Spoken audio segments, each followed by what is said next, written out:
Welcome to the Marvel Alliance podcast, where we cover anything and everything to do with the Marvel Universe. From comics, TV, and movies, we will go from the Mojoverse to Earth 616 to New Asgard in order to bring the Marvel Universe right to you. I'm the man without fear, Chris. I'm your friendly neighborhood, Brent. Alliance Assemble. Volume 119. Happy San Diego Comic-Con Eve, or first day, whatever we want to call it. I mean, it's Eve for the stuff, like the Marvel Animation panels tomorrow, right? True. Or today, as of the release of this episode. It's on Friday. We're on Thursday right now. So for us, it's Eve. We'll go with it at that point. Time is a circle. I don't know what time it is. I don't know. It's a multiverse kind of thing. We don't want to tick off the TVA, right? I mean, you get pruned. Either that or I get to visit for Miss Minutes. I don't know what's scarier. Miss Minutes, for sure. How's your week been? Pretty good. Can't complain too much. Yeah, I got an interesting thing at work. Wasn't expecting to get a new phone, but our tech person comes to my office and said, well, I couldn't get that TV that you wanted in your office, but we've got a new phone for you. I was like, why? My phone is currently working, and I get a new phone. So that was about 2 hours. Like a cell phone? Yeah, like a new work cell phone. So it was an interesting. Separate one? Gotcha. Yeah. So, and luckily, as I told you offline, we now have AC back working in our bedroom area of the house. So that was unfortunate little incident that occurred yesterday, but we're all good. We're all cool now. Yep. Gotta appreciate that. But yeah, let us get the network plugs out of the way. So we are part of the Geek Ultimate Alliance Network with 8 shows. On Mondays, we got Ranger Alliance alternating bi-weekly with Slice of Film. Tuesdays, DC Alliance, superhero discussions on Wednesdays, Star Wars Alliance on Thursdays, Marvel Alliance on Fridays, a walk through the multiverse alternating is bi-weekly on Saturdays, and my show, World's Finest True Believers, as going monthly on Saturdays. We 3 of these shows have their go live on the Geekverse Podcast YouTube channel. That would be DC Alliance on Monday nights at 9 p.m. Eastern Standard Time. Star Wars Alliance at 7 p.m. Eastern Standard Time on Wednesdays, and this show Thursday nights at 9:10 Eastern Standard Time on Thursdays. And all 3 of those shows have their own separate solo feed from the GUA feed. And we also have a Patreon, so if you want to throw a couple of shekels our way, we've got 2 tiers. We got $1 tiers, our tip jar to say, hey, you think we're doing a good job? And then we've got our $5 tier with ad-free episodes, early access episodes, and Patreon exclusive shows. Brent, what did we just record this week? The Avengers. Look for that next week, patrons. Yes, that is dropping. We've made it to the first big milestone of the MCU phases, so check that out on Monday. I believe it's dropping Monday morning. Monday morning is what it's currently scheduled for. Awesome. So yeah, check that out. Again, thank you, patrons. You can't do this without your support. So besides our little monthly show, we've got Heinz's Top 5. We've got Joe's Multiverse Minutes. We've got Katie's Canon and Legends look at the comic books and books.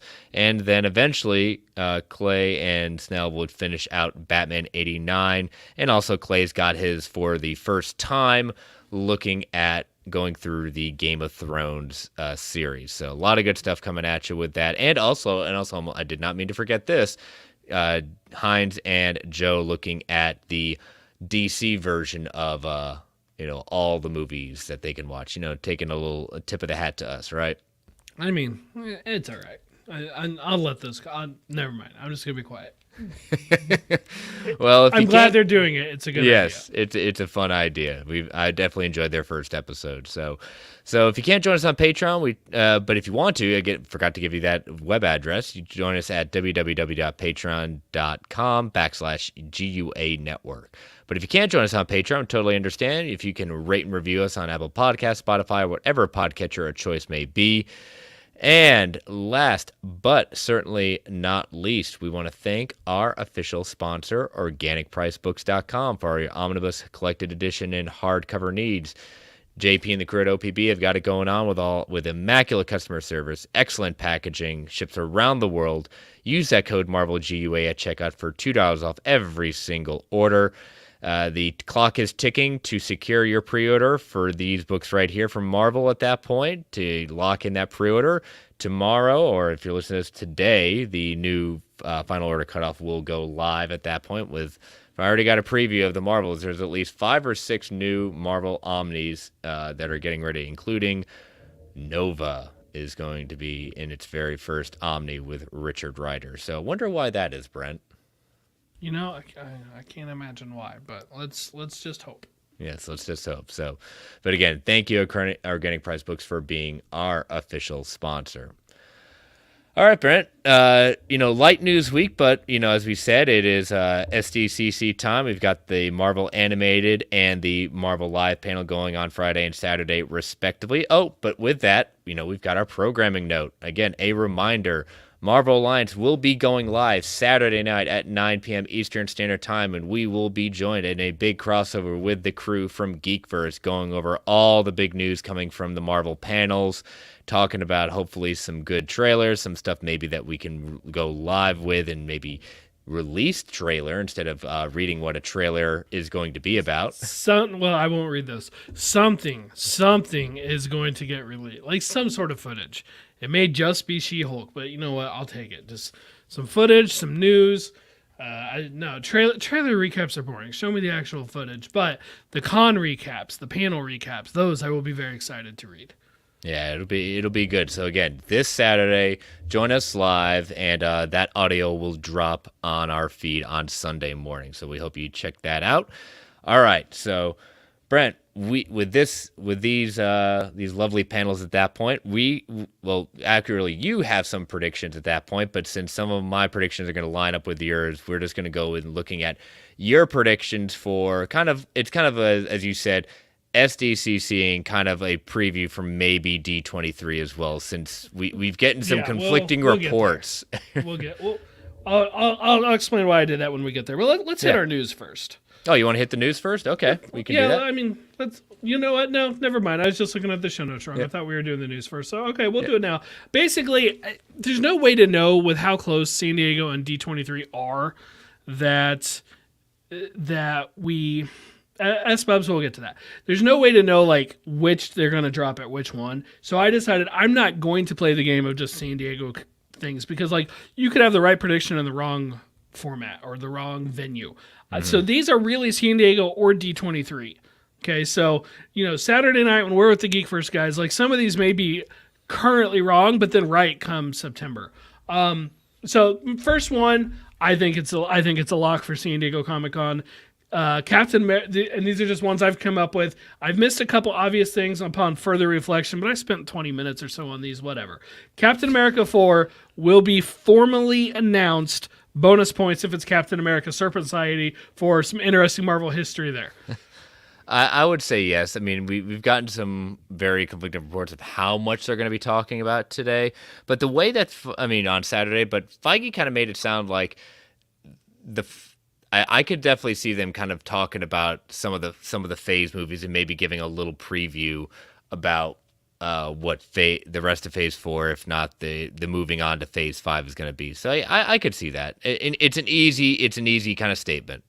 I do think we're going to go past Phase 4. I do. Like, we know a lot of the rest of Phase 4 anyway, presuming it ends with Fantastic Four. That's a presumption, but assuming that's, like, because we had that Welcome Back to the Movies, and so many of those projects have already come out or have firm release dates. So, all right, next up, formally announced Deadpool 3.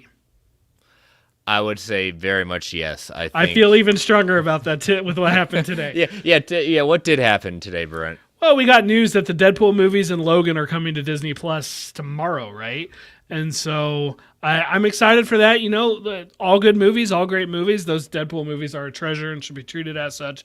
And I'm excited to watch them again, and I'll probably watch them just on Disney Plus. I do have them on iTunes, but and let's reiterate that not Hulu, Disney Plus. Disney Plus. And just to be clear, we know they've been on Disney Plus like in other countries and stuff, but domestically in the U.S. coming on there. So turn on those mature ratings if you haven't yet, so you can check those out. Yeah, definitely make sure those little ones don't see that some of the stuff. Now, it would be cool to see that maybe an extra feature would be that PG-13 release. You know what? I think they should. The Once Upon a Deadpool. I've not actually sat and watched that entire movie, like start to finish, but I've gone through YouTube and watched like the extra scenes with Fred Savage. And I mean, they're hilarious. They're absolutely hilarious. So if nothing else, it'd be fun to do that. I mean, just to see that Nickelback cover. Oh my God, that particular clip. If you don't know what he's referring to, just Google Deadpool, Fred Savage, Nickelback, and you will find it. And that clip just kills me. Kills me. It just may make the whole thing right there. So, but yeah, that'll, I think that'll be good. And the question is, do we see a Ryan Reynolds like sudden appearance? I see. I didn't put that in my list. Yes. So, like, if you really want me to say like fact or fiction it style, then yes, I do think Ryan Reynolds will be there. Yeah. So it'll be it'll be interesting. And chat is popping off at this point.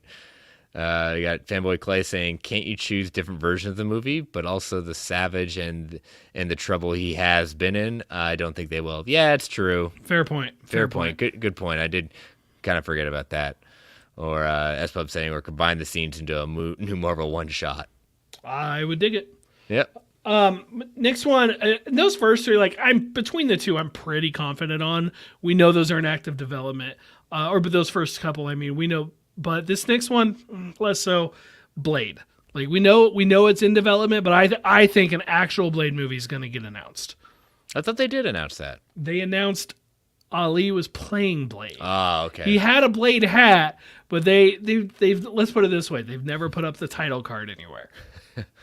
I mean, we've gotten some casting, we've gotten a little bit of things done. I think that one, we may be waiting for D23 when they start kind of filming. They may want to show something. All right, let's talk about now some that I definitely will put more in the camp of wish casting, right? Like, all right, putting this out into the universe. An X-Men project. Hopefully, it'll be called Uncanny X-Men. Live action X-Men project. I do not think it'll be called The Mutants. Maybe I'm wrong, but I don't think it will be called The Mutants. You know, I put this in our chat when Clay was putting it out there, and we were talking about that. You know, I could see them doing this. They go The Mutants as the first title. The second movie becoming the Uncanny X-Men, looking at, you know, the first one kind of looking at the formation of the mutants and then leading towards them being a team at that point. You know, the kind of the search for the mutants and seeing how and where they have been in the Marvel universe at that point. Second movie being Uncanny X-Men at that point. I'm not saying I like that, but I could see if they're really leaning hard into this idea of calling the movie The Mutants. But I think you and I are both on the same page where they cannot not call a movie X-Men at some point. Like it's the brand that sells it. Everybody saying mutants, it's a reference back to San Diego 2019 when Feige said, and towards the end, paraphrasing something like, you know, we didn't even get into this, or Fantastic Four, or the mutants, right? And I just feel like at that point he wasn't wanting to pigeonhole in it. I think X-Men is the most likely title. I would not rule out X-Force, though less likely, especially because of Deadpool. X-Factor, though, is right there. And if they're wanting to have a more just, if nothing else, gender neutral term, X-Factor is right there. And you know what? I'm into it. If you give me the choice, I'll call it X-Men first, have a couple X-Men movies, and then a spinoff of X-Factor. But I don't think they're going to go in the sense of not using X-Men. I think that's just too iconic at that point, and they have not done anything with even in the comics to try to shy away from necessarily that either. I wouldn't. Yeah, I mean, they're still using it in the comics, and Feige still has creative control over the comics. All right, next one. Okay, it's Daredevil. Okay. If Charlie Cox is there, it is, in my opinion, more likely to be at San Diego. If Charlie Cox is not there, I think it's more likely to be D23. But one way or the other, I feel like a Daredevil project will be announced. Like, we know they're working on it. We already know that. They'll actually, like a show will be announced. I believe at that point we will officially learn Kristen Ritter is going to appear in it. There's been several rumors and reports and things like that allegedly Daredevil is looking for Kristen Ritter in the Echo show. We talked about that, I don't know, a couple episodes ago. That might have been when David was on. I between these two, I'm confident a Daredevil show will officially be announced. They've already shown Matt Murdock in Spider-Man: No Way Home. We know he's going to be an Echo, and he's a really good lawyer. He's a really good lawyer, and I mean this is these are one of both either of these crowds, like those are crowds that will eat it up. They would absolutely eat it up. And in the sense that we know, we do know that She-Hulk is going to be a big part of the main panel because it's the next show at that point.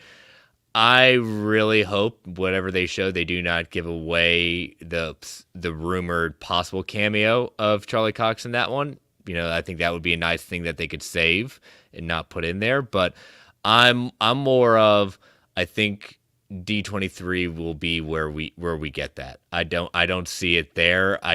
We both know it's coming, but I think that one's they're going to save.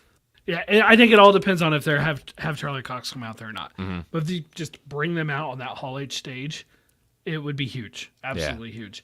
Regarding the She-Hulk thing, if he's in multiple episodes, okay, fine, show him in a trailer. If he's only in one, I would kind of rather they save it too. Let me just be surprised. I think at that point I say that we only need one, that yellow suit that people have been talking about at that point that could be in there. And that's the only time we get the yellow suit. Fine, I'll take it. Tongue in cheek. We get that one scene. Let's go. All right, next up, a Disney Plus show will get a second season announced, not counting Loki or What If. Because we know both of those are coming already. The people behind What If have talked about it. Actually, I think What If season 2 was already formally announced anyway at Disney Plus Day. So no, not Loki, not What If. A different Disney Plus show will formally be given a second season order. Jeez, we kind of go through what are the options. Agatha. House of Harkness. I don't think Agatha counts as a season 2. No, I'm just saying so the kind of writes off a WandaVision season 2 at that point. WandaVision, yes. Scarlet Witch, no. But I don't know. I could be convinced either way if a Scarlet Witch would count. Yeah, I think her next project's a movie, though. You either get Moon Knight on the table, you get Miss Marvel that just wrapped up at that point. You don't need Captain America and the Winter Soldier because you get Captain America 4. Which I'm not counting as a Falcon and Winter Soldier, just to be clear. But I understand. I actually think another Moon Knight is possible. Ms. Marvel, I think, is possible. Hawkeye, I think, is there. There's been a couple rumors about Hawkeye lately, and that's what I kind of say. We say Ms. Marvel could be, but with with Marvel being in the Marvels at that point, you don't need a quick announcement for that because people will see that next year, so you don't necessarily need. So it'll be between Moon Knight and Hawkeye. I kind of think if it does happen, it might be Hawkeye.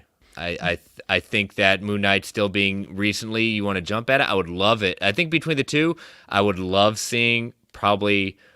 Ooh, that's tough just because I love them both at that point. But I would say right now Hawkeye has the greater shot just because of Kate Bishop's viability more and appearing more at that point than right now Oscar Isaac. Again, I think Oscar Isaac is just a little too involved before they can really want to push the idea of a season 2.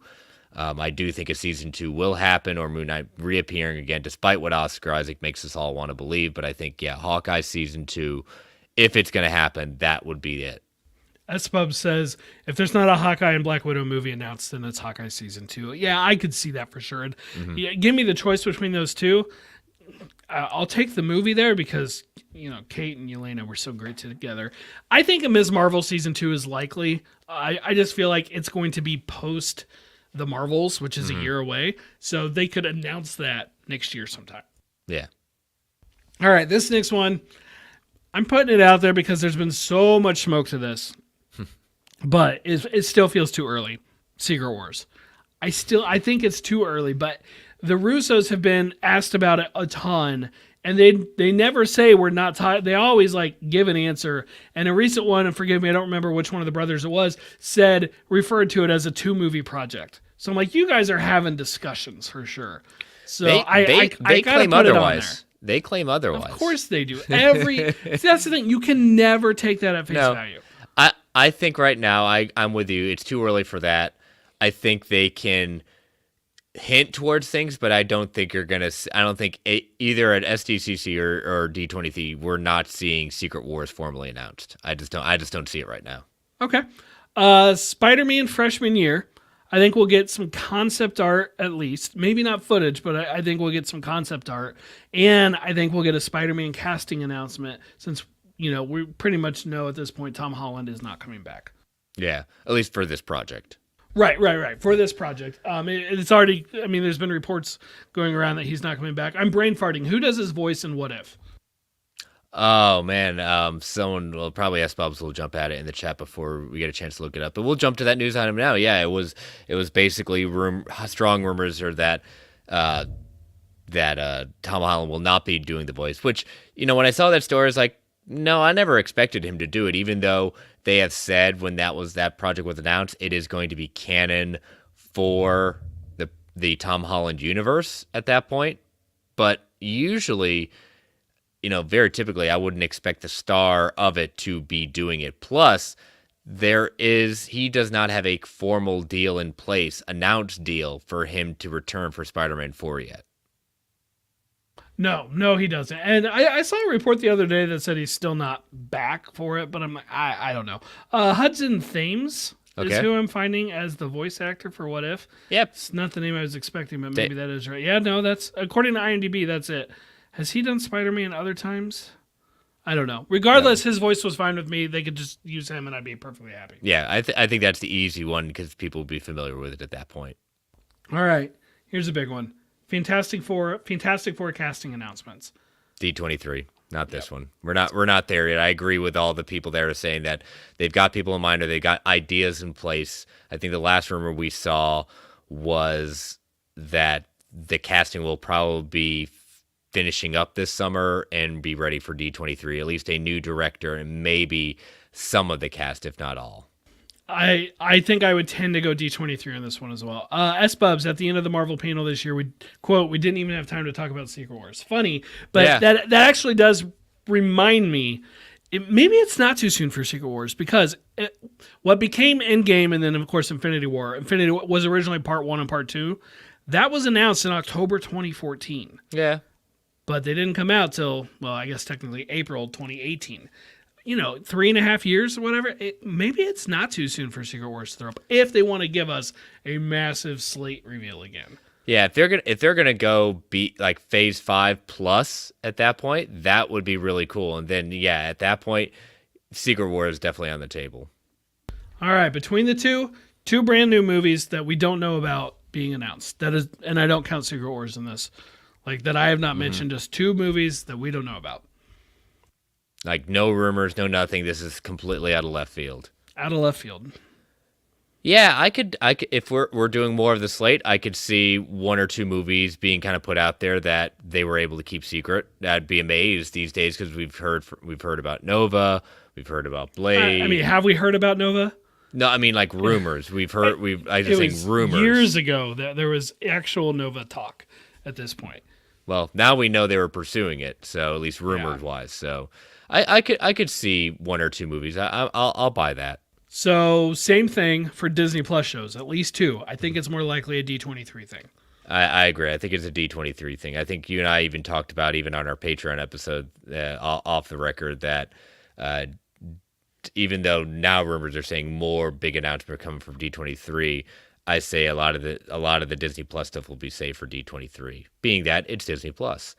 Fanboy Clay saying, considering we have almost half of the content of 3 phases in just one, I think you can tease Secret Wars in some sort of way. Yeah, incursions are a big thing. Worlds colliding together.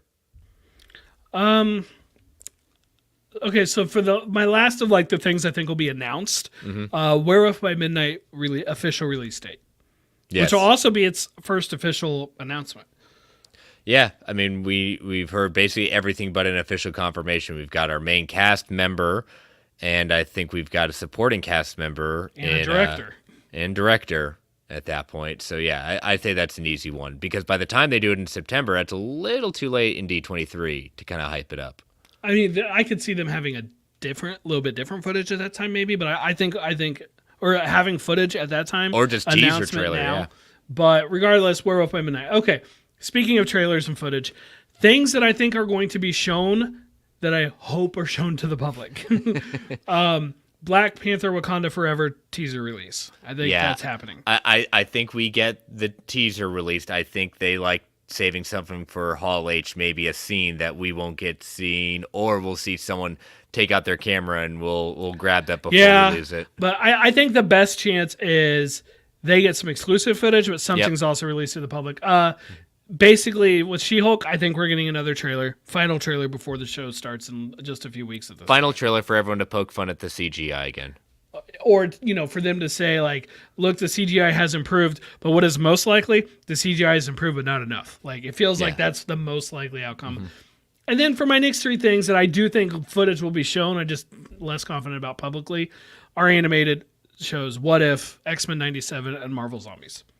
Yeah, I think I really want to hear, besides X-Men 97, I think Marvel Zombies is my second most anticipated one. I mean, I'm excited about Spider-Man freshman year, but those two back-to-back, I would love to hear if they're ready to say a release date for X-Men 97. Yes, even a window. Give me a season, right? Like spring 2023, like, because like that's the moment that to me I'll start rewatching it all.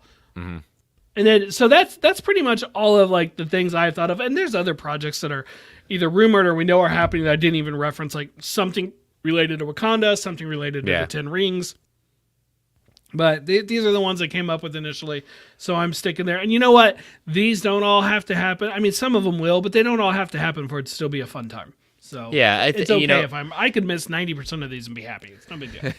Yeah, I mean, I know we talked about it earlier that a lot of the news came out that's saying, oh, the Marvel stuff is going to be not as huge as people are thinking it's going to be. It's going to be more D23. I still think they're gonna put out there some big. I mean, this is the first time they've been back at Comic-Con for a while, so Feige knows the importance of being there at that point. It's DC is right now. We just know that they're just there for 2 movies. Marvel's got a stage where they don't have to put out everything because they got D23, but they can give the Hall H people something that they've sorely missed from a Marvel presentation for the last couple of years. And it's important to remember the animated ones. None of that may be at the Hall H presentation. That could all be at the animation panel. Oh, I'd say anything animation that's going to be dedicated there. Yeah, really, that's where it should be. But so they have, between the animation panel and Hall H and D23, they have more than enough time to do whatever. And I know D23 is like a split thing with Lucasfilm, so it's not entirely devoted to them, but they have more than enough time. Exactly. So like we said, join us Saturday night to see what we were right on, what we were wrong on, and what did we get hints on. As Bub's saying, just Feige walking on stage would get people hyped. Yes. And what hat is he wearing? That's the question. What hat is Mr. Feige going to be wearing? Black Panther. Next big part. Well, maybe She-Hulk, but probably I think it'll be Black Panther. Yeah, I think it'll be good. So, but you know what? I didn't even think of this. I could see them doing some kind of tribute to Chadwick Boseman. They could do that. Yeah, like I could see as part of their Black Panther segment something for Chadwick Boseman. Mm-hmm. Yeah. So, all right. So we will take our first ad break, and before we get into the quick news hits at that point. So again, listeners, these ads help keep the lights on the Geek Ultimate Alliance Network. We don't get to choose what ads come on. They could be a bit loud, so give it a 3 count before they come on. 3, 2, 1. We'll be right back. And we are back. So week 2 box office of Thor: Love and Thunder. Hit me with it, Brent. Yeah, so it had a pretty steep 68% drop, $46 million for week 2. Remember, it was $144 million on week 1. And that is a steep drop. That is a big drop. But at this point, I don't think we can call it unprecedented because that like upper 60s drop has happened for several MCU movies now. And I've seen all this talk and I've been like reading some box office analysis and it's like people are trying to crack the code of why, because obviously they're still turning out for the movies. But then are the repeat viewings hindered? Is it still pandemic concerns? Is it knowing, especially after Doctor Strange, knowing that, in a month and a half, you're going to get to watch it at home on Disney Plus. Go see it once so you don't get spoiled. Save your repeat viewings for home. I don't know what it is. Regardless, and not to mention the cinema score, the Rotten Tomatoes score, especially for this movie, are not strong. I don't know what it is. 68% drop. I was looking at comparisons to Thor Ragnarok. Thor Ragnarok did $53 million its second week, but it was a 57% drop. So Thor Ragnarok lost week 1, but won week 2 against it. It's something I don't normally talk about as much, but it caught my attention this time. The domestic multiplier, which is basically the total domestic box office divided by the opening weekend. It's really divided by the biggest weekend, but that's almost always the opening weekend, at least of the movies we talk about. For Thor Ragnarok, it was 2.57 multiplier, so 2.57 times the domestic opener. I was looking at it thinking, I wanted to know how Phase 4 had been. Phase 4 has averaged, all of Phase 4 has averaged combined 2.57 as well. Okay. And so I just took all their multipliers and divided by the number of movies. So if Love and Thunder did that domestically, it could hit 370, which right now domestically it's at 250. That really wouldn't be that bad because proportionally the worldwide would go up as well. I don't at this point see it necessarily hitting Ragnarok numbers. No, I don't either. But which was 800 something. I forgot to look that number up. But it's going to be fine. Like, it's still going to be a good, profitable movie for Marvel Studios, for Chris Hemsworth, adding to his personal box office totals. It's just not going to be the massive hit that I, for one, thought was very much on the table. Yeah, and I think, like you said, the cinema score, word of mouth has been, for the most part, okay. We talked about it. It was a divided amongst the fans at that point. This doesn't scream to be the movie amongst even general audience people I know is saying, oh, I have to go see it. A lot of them just don't, that I've talked to, just your pure general audience, don't know how quickly this does drop. I mean, we haven't heard officially yet, but based off of what we got with Multiverse of Madness, how it's a month and a half is right now the possibility for this to drop. But if that becomes the norm, it would be an interesting thing to study to see how many people are willing to wait. Now, I think Doctor Strange Multiverse of Madness had more of you have to see these camos, you have to see what they're doing. It had more of that. Love and Thunder, yeah, I mean, you want to see the mighty Thor, Jane Foster, but they're just not that draw. Like you have to see what happened in this movie. Yeah, I mean, it turns out like the word of mouth just isn't there that way, right? Like it's just there's no denying it; it's not there. So we'll see what ultimately happens with it. That said, it's going to do well enough. I don't see them like changing their future plans. If they were going to do a Thor 5 before this, they're going to still do it now. Yeah, I say that's definitely not in jeopardy, but the question is what do they lean towards? But we'll have to see in the next couple of years. All right, so, another week, Brent, another Madam Web update. We all love it. We've taken the hashtag is up. Madam Web is the blueprint. I think we officially talk about it more than Sony does. Hey, I even quote tweeted Ryan Airy from Screen Crush when he was talking about being disappointed about Madam Web being there, and put it on that. So maybe we'll make this a thing. It may not be fetch, but we'll make it a thing. Indeed. Who do we talk to get to go to the premiere for Madam Web? I know, yeah, exactly. Saying, and here are the Marvel Alliance guys, the biggest promoters of this movie than even us. That's right. But yeah, Adam Scott has been cast in Madam Web. This is coming from Deadline. Revealed that he has joined the cast of the Sony Pictures Madam Web movie that is currently in production. This will be the Parks and Rec's actor's very first role in a superhero movie. He has most recently been in the highly praised, highly nominated Apple TV series Severance, of which it is preparing for its second season. So, it's been very interesting that most of these recent castings, like, there is no idea of who these people are playing because Madam Web is not necessarily a character that has an ensemble per se. I mean, to be fair, we wouldn't think Madam Web would have much of a supporting cast either. But they're still rolling with it. I honestly have no idea who he's playing, but it's still, he's a good actor. He's definitely got the chops. I saw this news and I thought, well, this is a good thing. Like, I don't see how this is a negative for it. So no, he's not a superstar, but he's a legit known person. So especially with the star because of Severance at that point, it's a good pickup for them to have. And again, they just cast him and they're filming. No, it's just they're ready to announce it probably because he's getting ready to be on film with this. He's going to get picked up on set photos. That's what's going to happen. So, but all right. And the next one, like I said, unfortunately, it has shifted. We will not be getting Madam Web out in the summer of 2023. It will be out in 2023, but it has moved to October 6th. And this was kind of another big Sony shuffle. And right now, I love the way this article from the Hollywood Reporter says, Madam Web is arguably the highest profile of Sony's upcoming Spider-Man spinoffs. I mean, of course, she's the blueprint. Exactly. And they might be listeners of, this show at that point because of how much we talk about it. Hollywood Reporter reports Kit followed up by saying that as part of the movie, Sony Pictures also pushed its secret untitled Sony/Marvel Universe movie that was set to open October 6th to now June 7th, 2024. That's probably going to be like Spider-Verse related, Morlun, stuff like that. And I'm not entirely joking. Like, I actually feel like that could end up happening.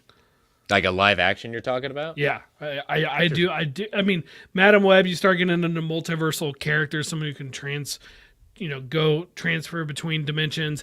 Not to mention they've already played a little bit with Marvel and stuff with that thing. I really think it's possible. Yeah. Lewis Berry, thank you for the super chat. He hopes that freshman year trailer, Spidey 4, The Amazing Spider-Man 3, okay. Black Panther Wakanda Forever trailer, Fantastic Four. Wow, you got a nice little list there. Yeah, regarding the Spider-Man ones. Yeah. Does Sony even have a panel? Because that's where it would come out. So unfortunately, I haven't heard. But I mean, yes, let's make The Amazing Spider-Man 3. I mean, give Andrew Garfield. I mean, I saw an interesting fan made that little movie / scene where they had Garfield return to a universe, and it's really the universe of Spider-Gwen. Please. It wasn't bad. It wasn't bad. But yeah, thank you again for the super chat. And Scott is hair. Yes, that'll be good. But his hopes. Franco's New Goblin, Dylan. Yeah, you are all in on Spider-Man. You are at the right show at that point. I mean, I'm a fan. So, yes, I love it. In all seriousness, if they were to come out and announce Spider-Man 4 and Amazing Spider-Man 3, that would sorry to Marvel Studios, that would be the Marvel news of the weekend. Mm-hmm. There's no I don't know what they could announce that would be bigger than new Spider-Man movies with those two after the success of No Way Home. And Mr. Snell's in the chat. He's taking shots there. Yeah, get that hashtag off my show, he says. Not your show anymore. I've heard things you've said. I did not oust you from this. And there it is. Back on. Hashtag just there for all its glory at that point. Lewis Bear, one more thing for hopes. Hope to get Emma Stone as Spider-Gwen in a different year. Yeah, I think we should. That'll be. I think we might get that.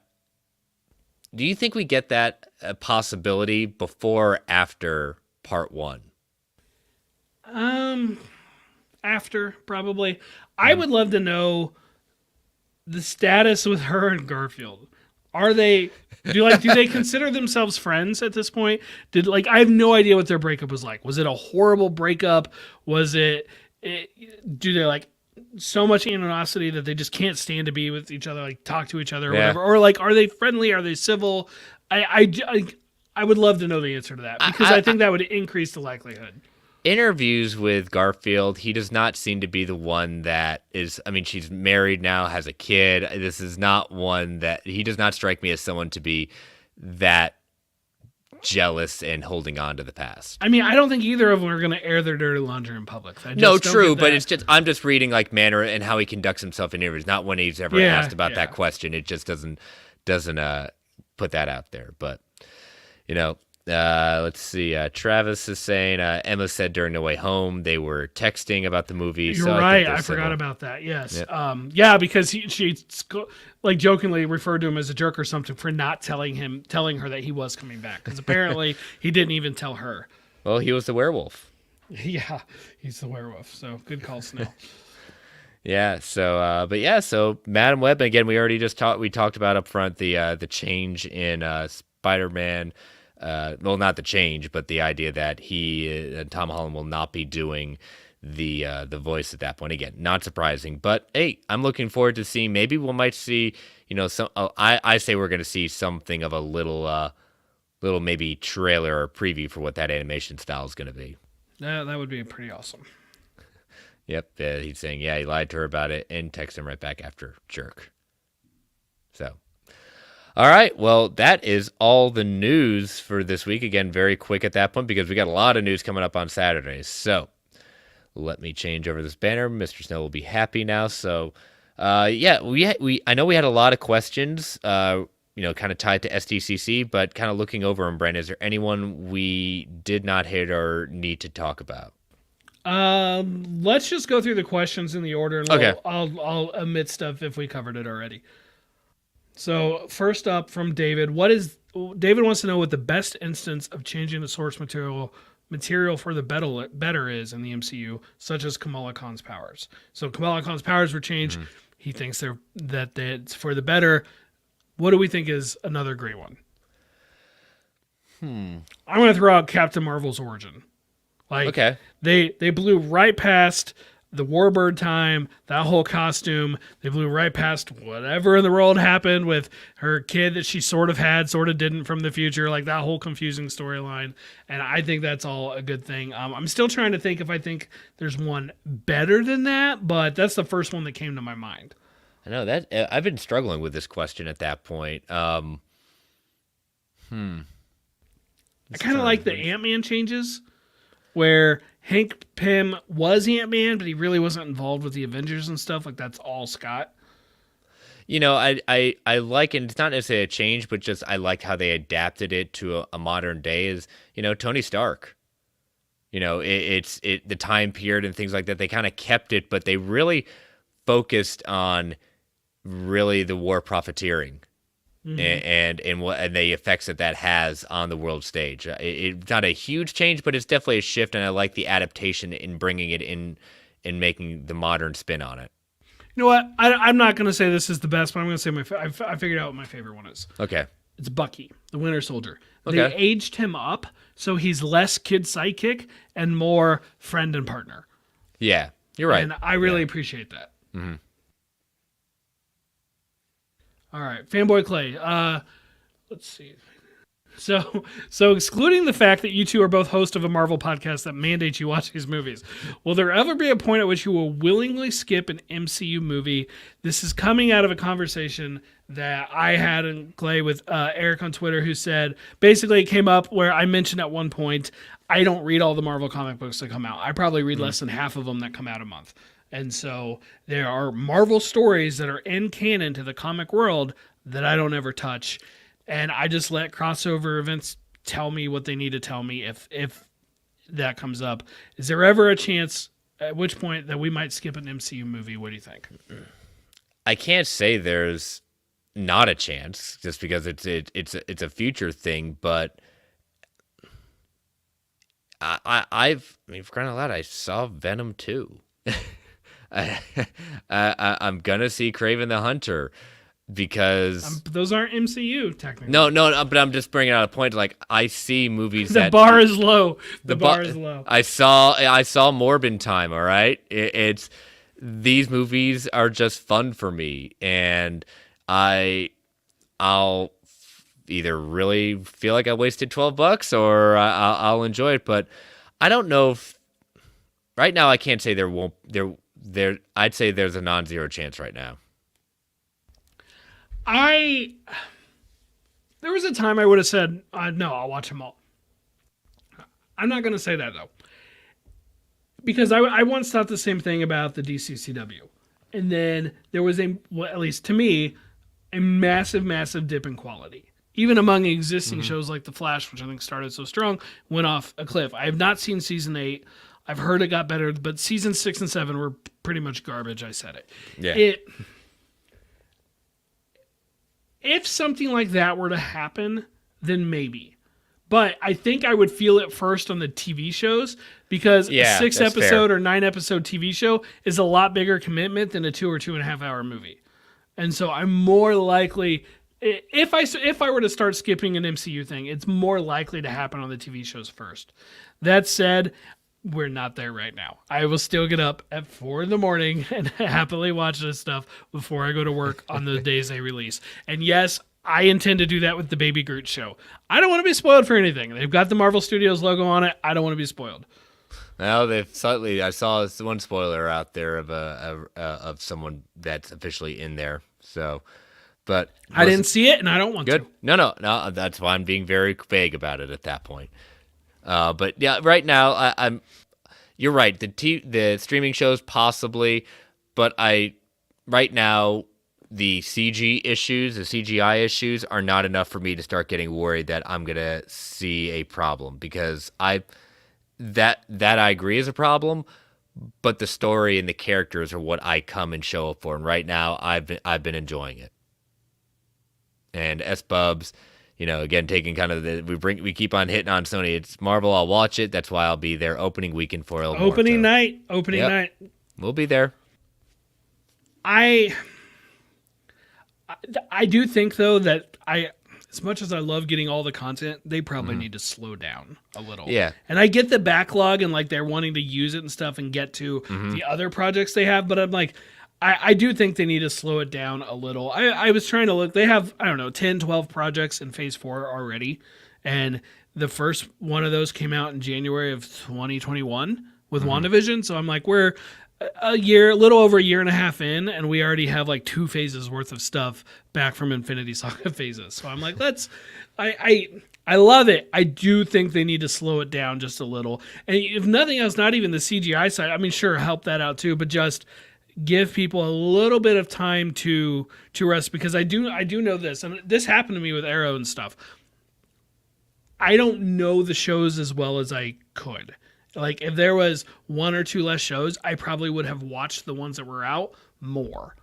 Yeah, fair. Which would let me know. And like that, when the Arrowverse was just Arrow, like before season 2 came out, I watched season 1. Before season 3 came out, I watched 1 and 2. And I did that for the first few Arrow seasons, the first few Flash seasons, and it got to be too much, and I couldn't do it. So that's why I know those earlier episodes way stronger than I know the later ones.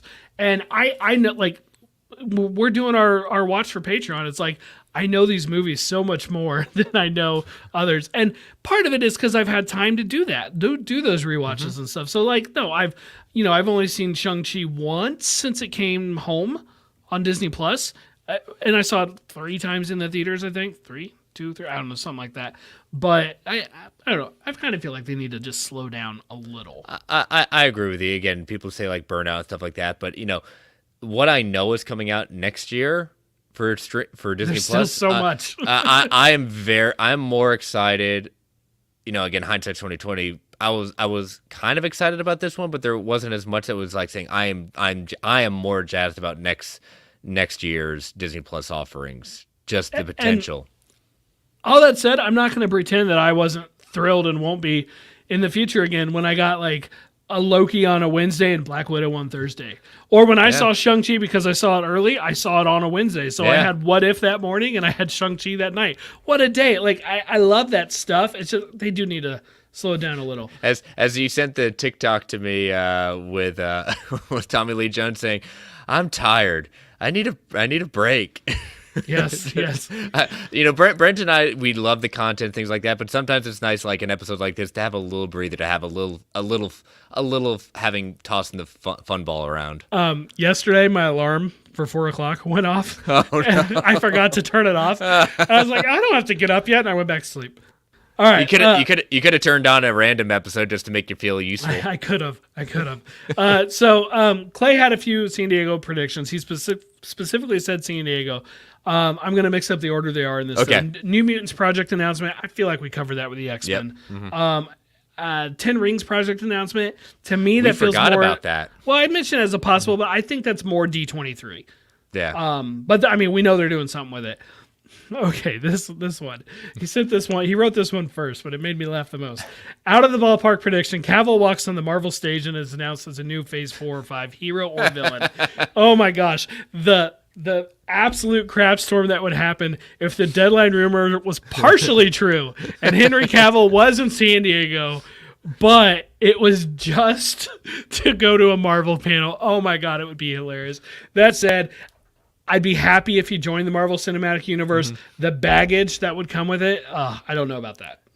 I mean, it's not bad baggage. It's just it's some of the fans at that point. He doesn't bring. He personally does not bring any baggage. I disagree. It's not his fault, but he does. Baggage comes with him. It just is at this point. And again, it is not his fault. No, it is not at that point. Thank you again, Mr. Barry. We appreciate it again. Hopes. What if season 2 trailer, Ant-Man 3 trailer? Ant-Man's. Here's my thing. It's filmed. Principal's done on it. It's filmed, but I think they're gonna give the stage to Wakanda Forever. I think that one they may be holding for D23. But I will put a but by that. If they're going the route of hinting in more towards giving us some more information about Secret Wars, seeing our first look at Kang the Conqueror in this one, that might happen. But yeah, I think what if season 2? I think that's a definite for the animation pale, Lewis. I think you're right on that. Okay, from DC Outlaw, what are your out of left field guesses for movies or shows to be announced at San Diego or D23?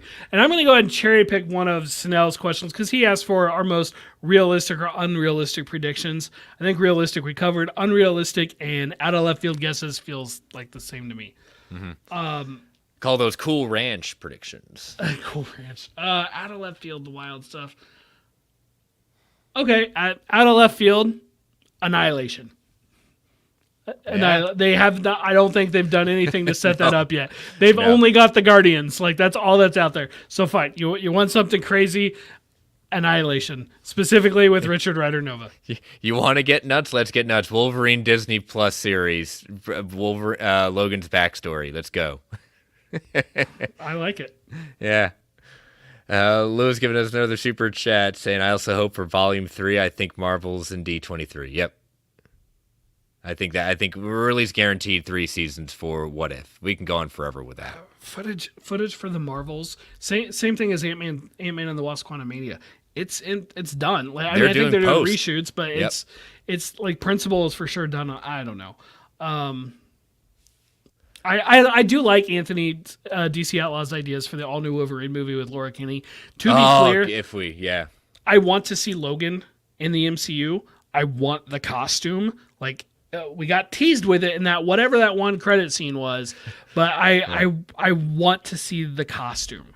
And not just in X-Men 97 and live action, a Wolverine legit costume with Logan. That said, yes, Laura Kinney, I mean, yes, great character, oh my God, Travis is going to kill me. Who played her in Logan? Daphne King? No. Yeah. Yes. Yeah. Bring her back, right? Like, she was great. Like, they've shown a willingness to, like, recast, like, and use some of those people. Like, yes, please just bring her back. How about this? We'll just call the show the Wolverines. I'm in. I'm in. Right there. Perfect. Nice. Okay. Snell does also want to know what animated show we would like to see get announced. That's harder because I immediately don't think about that as much.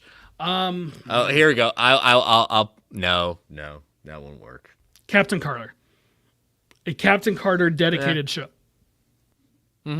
That's my answer. I'm going with it. Yeah, they gave me What If, and that was my always dream one for them to do because that could just go on forever. At that just point. do anything. You know what? How about this? Let's do, if we're gonna be a while before our Avengers, put another Avengers cartoon back out there. Okay, would you want it to be a new one, or are we bringing back Earth's Mightiest Heroes? Are we bringing back Avengers Assemble? Yes, I know most people want Earth's Mightiest Heroes. Like, what are you thinking for that? I think it's new. I think it's, even though I love Earth's Mightiest Heroes at that point, I was talking with Aaron the other day saying when John and Adeline will be kind of ready for it. I think they're still kind of a little young. I think they can appreciate it, but I don't think that they're necessarily ready for it yet. But yeah, I think it's going to be an entirely new thing. In the vein of X-Men 97, I'd love to see Spider-Man from the 90s come back. That was what I was gonna say, but I said, they're doing freshman year. I don't know if they want to double down on it. David Reese, Deadpool kills the Marvel Universe animated series. Get Ryan Reynolds to voice it though, please. No, you just put out the plot of Deadpool 3, so there we are. I'm really curious about the plot of that movie. But I dig it. I'm like, whatever. Just if they want to do animation, I've never made a secret that to me, like, this isn't fair, but like animation is not as important to me as live action. But as I don't want to use the word filler, so as supplemental content, Yeah. I'll take it. So give us more. Snell's last question and our last question of the night. What character would you like to get the Blade Ali treatment, aka big name actor ends the panel, announced to be playing what character? So what outside of character do you Henry wanna Cavill. Outside of Henry Cavill. Okay, what Wolverine and Beast team up from Brock? Oh my gosh, you don't like either of those characters. Brent, why? Hines, because I said that about animation. All right, what character do you want to see get brought out that we didn't expect at all? What character? Man, that you got one because I'm still thinking. Yeah, I do. I mean, it's out of left field. My first thought was Nova. My second thought was actually, and this for all kinds of legalities couldn't happen, would actually be Ben Reilly. But, Brock says Tigra. Oh my God. Outside of those characters,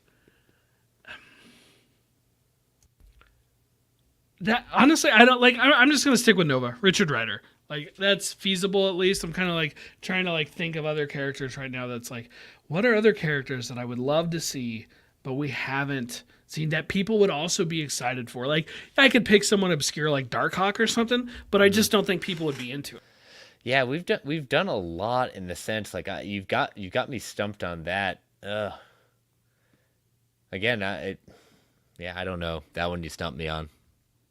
Well, I'm gonna stick with Nova at this point then, and I will accept Sam Alexander, but actually,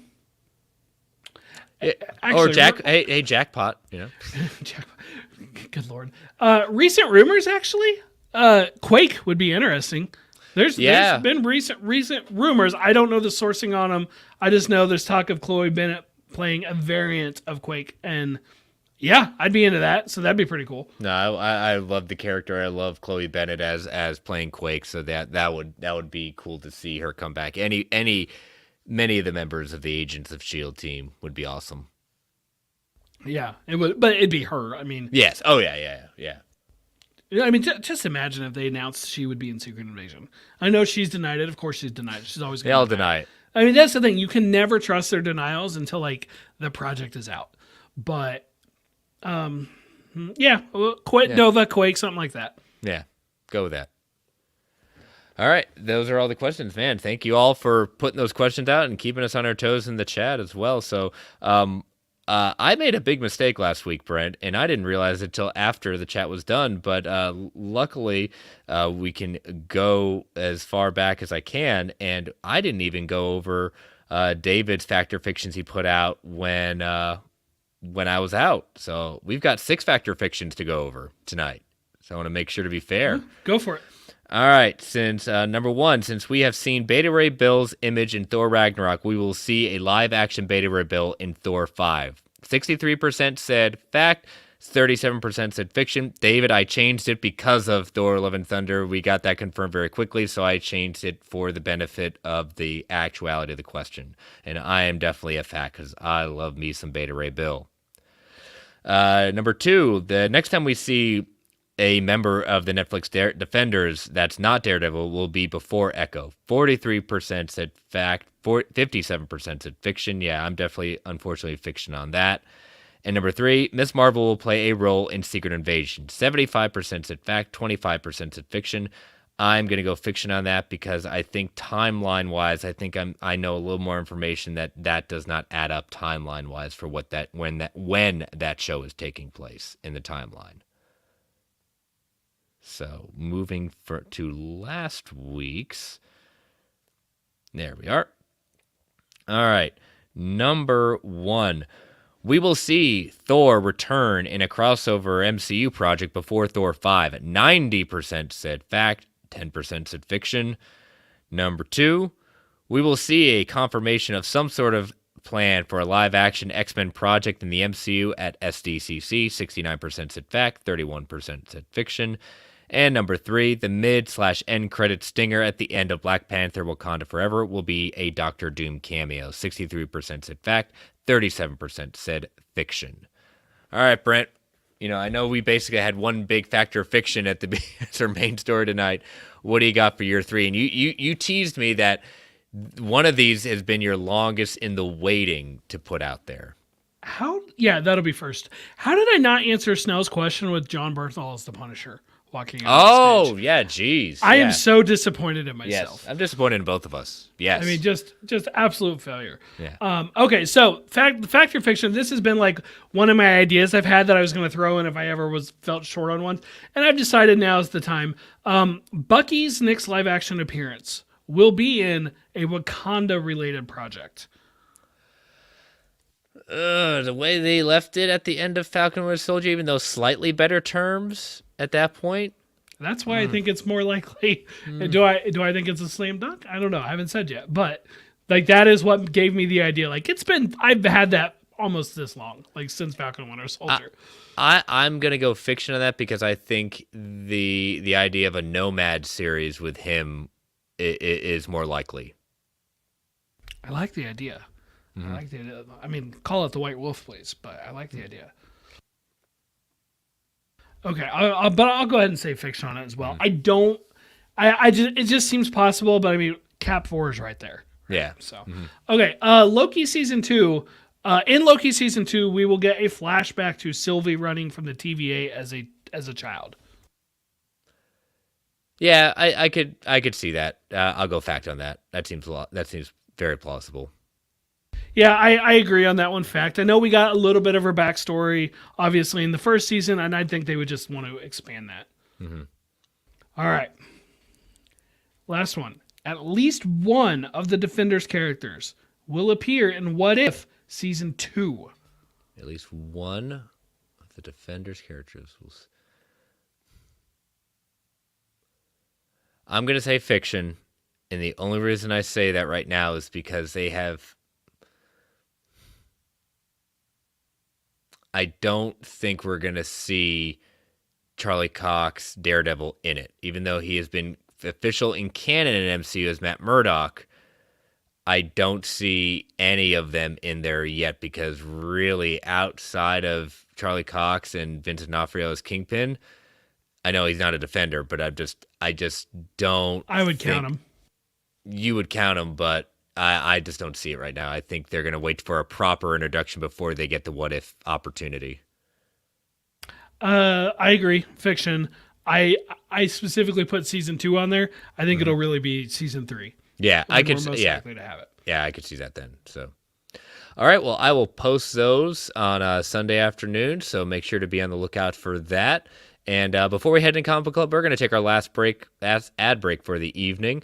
So again, listeners, these ads help keep the lights on in the Geek Ultimate Alliance Network. We don't get to choose what ads come on, and they could be a bit loud, so give it that 3 count before they come on. 3, 2, 1. We'll be right back. All right. So, Brent, Comic Book Club, Secret Wars number 2. We are now in...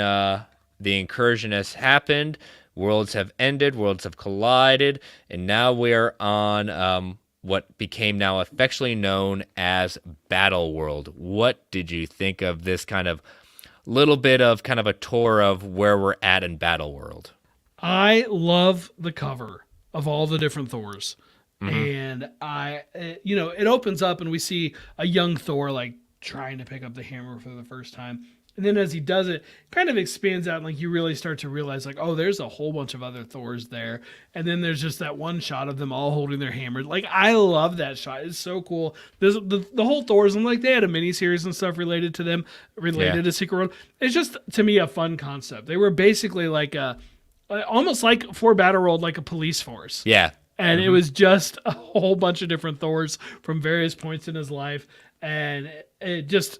I absolutely love that opening. Yeah, especially, we see the ship that is crash landed, so not sure. We have an idea of what ship it is, but when we come to the end, we'll get to that part a little bit. Like, it's not who they think it is. But You know what? I'm sorry. I'm a big fan of Sassy Sinister. I'm sorry. I love it. Is there any other Sinister than Sassy Sinister? Yes, there is. There's old style Sinister at that point, just being creepy and weird. But Sassy Sinister, man, I want to say Matt Fraction's the one who kind of, if I'm not mistaken, he's the one who kind of anointed and created the idea of Sassy Sinister. That might be right. I'd have to look into that, but that might be right. But I like that Bar Sinister, he's accused of some very interesting transgressions against the Braddock family. Yeah, a little bit, and there's a whole bunch of the Captain Britain stuff too, kind of like the Thor. But how do you like this? Jamie Braddock being the head of the family for that one. The crazy Jamie Braddock is technically the number one in charge. I mean, that's the kind of stuff you want to see in these multiversal type stories, right? Like, mix it up that way. Give it something weird. We've had, Brian and stuff in charge all the time. Like, give us that crazy stuff. So yeah, I like it. I especially enjoyed, what was it? Hearing the explanation of some of the powers and goings on of who's unseated who's in charge of what. That little, seeing Khonshu and Bast there and what's going on, and that Madeline Pryor got unseated by Baron Summers. Madeline Pryor. Yeah. She always makes me laugh. Yeah, but a little interesting battle between Brian and Sassy Sinister, and even though he lobbed off his head, I said, "Oh yeah, this isn't going to go the way Brian thinks." No, definitely not. But yeah, it looks like we find out Jamie's running an underworld operation against Doom, and Doom basically speaks and wants to knock him down. But who's the whispering person in his ear that seems to be kind of whispering reason? I mean, it's Sue, right? Yeah, it's Sue. I'm like, and that even throws me off. Like, when I watch it, I'm like, it's Sue. Like, what? One, we thought she died. Of course, disintegrated. Obviously, multiverse, but it's like Sue and Doom. Like, that's such a weird pairing. Yeah, it's very interesting, and I know we're going to see more about that. But you get her daughter talking to Doctor Strange, the sheriff, as it were, at that point, and about what they found out there. But I love the interlude we get with the Thors escorting Jamie Braddock to basically his execution of jumping over the wall and having to basically fight in the Marvel Zombies wasteland, the Deadland as they call it. Oh, you mentioned Sue's daughter. That almost would have made more sense to be like with Doom, because I mean, Valeria and Doom have their weird friendship anyway. Yeah, you read Hickman's run on Fantastic Four, you get a good education about their goings on. On page 31, at least on Marvel Unlimited, I feel like I feel like I'm bounded by law to mention this. Pretty cool splash page of a Galactus. Oh, you're right. Yes, we do have our history of loving those splash pages of Galactus on fire. Yeah, pretty cool there. The fire, like the way it looks, actually kind of reminds me of the Firestorm character from DC.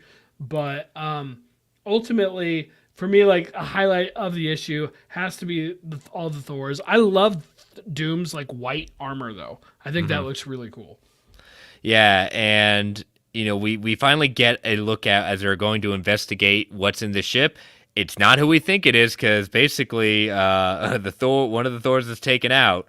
And on the ship is Thanos and all the other individuals, including the Maker, Proximita, and they are now on Battle World. Yeah, and it's implied it's like the same versions of the characters that we knew at the beginning of issue 1, right? Like the Maker technically is not 616, true. But yeah, you're right. The Maker, like from the Ultimate Universe, and so Thanos and some of the Black Order there. Heck of a finish, and I'll be honest, I had forgotten about that because I have not read this in a very long time. And I love, they talk about the name of it being Battle World at that point. We get a look at the map of Battle World and all these different areas, and it is just cool seeing it, because they had tons of tie-ins at that point, and I didn't even come close to reading even half of them, even on Marvel Unlimited. There's just too many. But a lot of fun of what they decided to do. So... All right. Well, next week we get issue 3. So, but yeah, nice. We had a lot of engagement tonight. A lot of fun talking SDCC stuff. So, but yeah, Brent, let's bring this episode to a close and get ready for our big Saturday night discussion. Yep, Brentak Prime on Twitter and TikTok, and yeah, come hang out with us Saturday night. It's gonna be fun. Oh yeah, it's gonna be a lot of fun at that point. But yeah, you can follow this podcast on Twitter, Marvel A Podcast. You can follow me personally at Chris Balga. You can follow this. You can email the show at marvelalliancepodcast@gmail.com. You can follow my other show, World's Finest True Believers, at Finest Believers.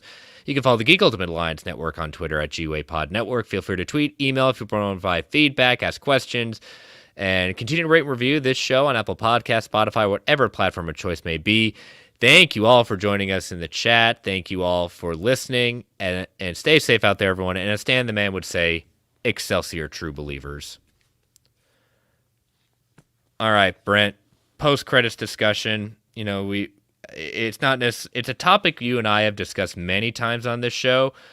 But the reason I put this in our post-credits discussion is we got a lot of specifics regarding this story. And it basically is entitled, it's come from the Hollywood Reporter, Marvel's Movie Math. Comic creators claim it's bait and switch on payments. We've talked about this frequently on the show about, particularly, it's on both sides of the aisle, DC and Marvel, do not pay their creators, in our opinion, many people's opinions, the royalties that they so rightly deserve for their creations being featured in Disney Plus shows, Marvel shows. This kind of focuses on the creators of Yelena Belova, who was portrayed by Florence Pugh in Black Widow and then later Hawkeye.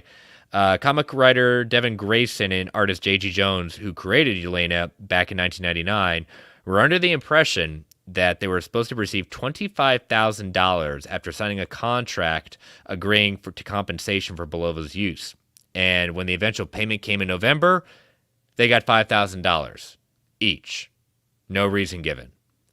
So when they dug into it, when their lawyers dug into it, the agreement they signed, and it's called a special character agreement, signed in 2007, seemed to state that Grayson would receive $25,000 for a theatrical appearance, $2,000 for an episode of TV over 30 minutes, and $1,000 for an episode of TV 30 minutes or less. Action Figures breaks it down from there. However, like with all corporations, there is some loopholes. There is some very specific language, and that very misleading. What they found out was Marvel splits the sum of that $25,000 between the writer and the artist. So could have made $12,500, half of it. But what's more, if the film features more than one character covered by this contract, that pot is further split amongst the other creators. That is some shady stuff. So I'm okay with the whole part of $25,000 split between the co-creators, writer, art, like that. Okay, I can follow that. That makes sense to me.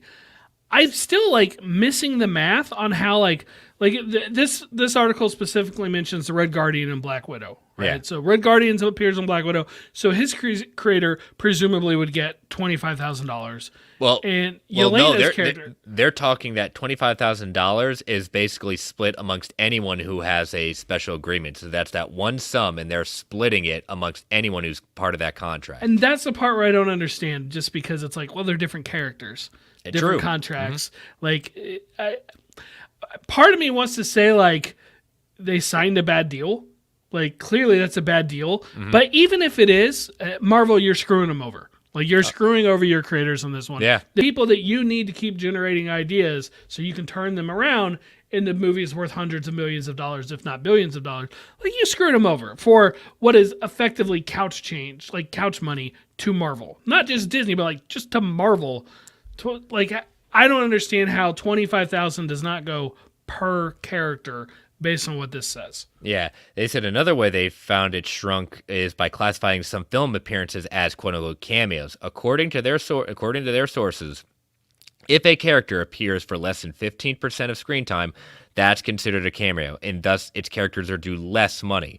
By that standard, Sebastian Stan's Winter Soldier, a character key in Civil War would be considered a cameo as he appeared in 22 minutes, just under 15% of its 2-hour, 28 minutes. Ditto for Captain America, who appeared in less than 7 minutes and 30 seconds for Infinity War. Dang, Though he was really only in the movie that short? Yeah. You think I know that. But. Joe Casey is among the creators who did not sign the agreement. He is the writer and co-creator of America Chavez.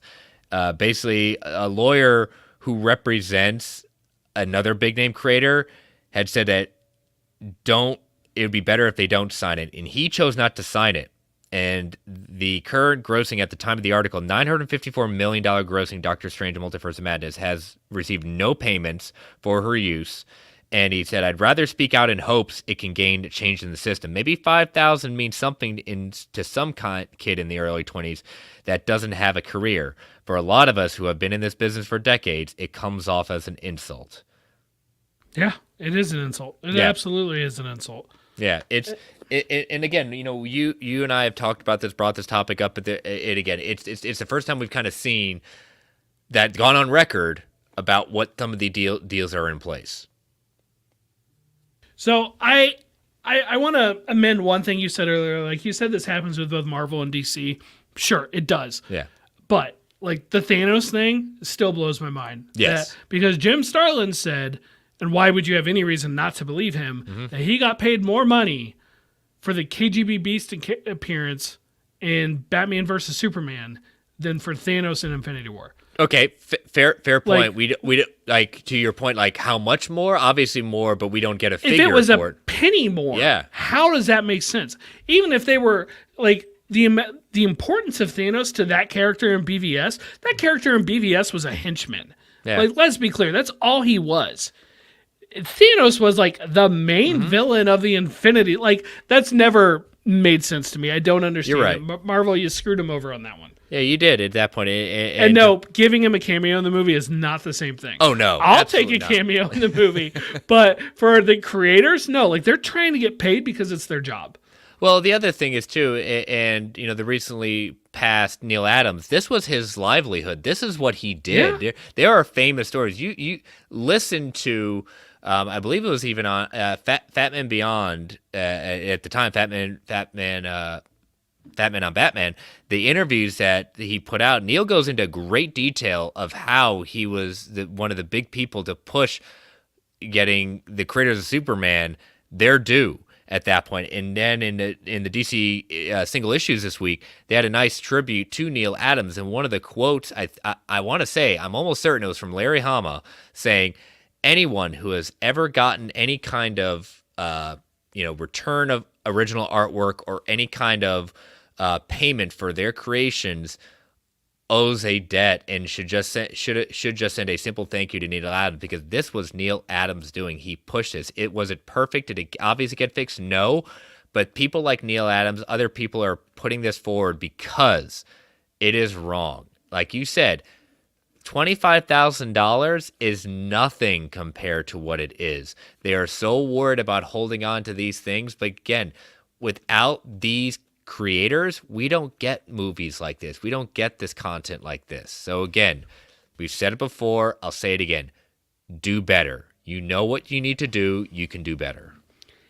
I know last week in the post-credits, we talked about the VFX stories. Yes. Of overworked and underpaid VFX houses. And now we're talking about the initial IP creators being underpaid. It's not a good trend. I don't know if 2 makes a trend, but it's certainly a couple bad stories in a short time period. And there's got to be, I think there's more truth than not to both of these stories. Yes. That said, it is easy for us to say, pay them more. You have enough money. Eventually, they don't have enough money. True. But maybe, I don't know. I don't know how much somebody for VFX should be getting paid. I don't know how much for somebody who creates a character like Yelena should be getting paid. But in both cases, it sure seems to be more than what they're getting now. Yeah. So I really, really hope this gets turned around. Yep. So, but again, we will see you on Saturday night. And again, stay safe. We'll see you soon. Bye-bye.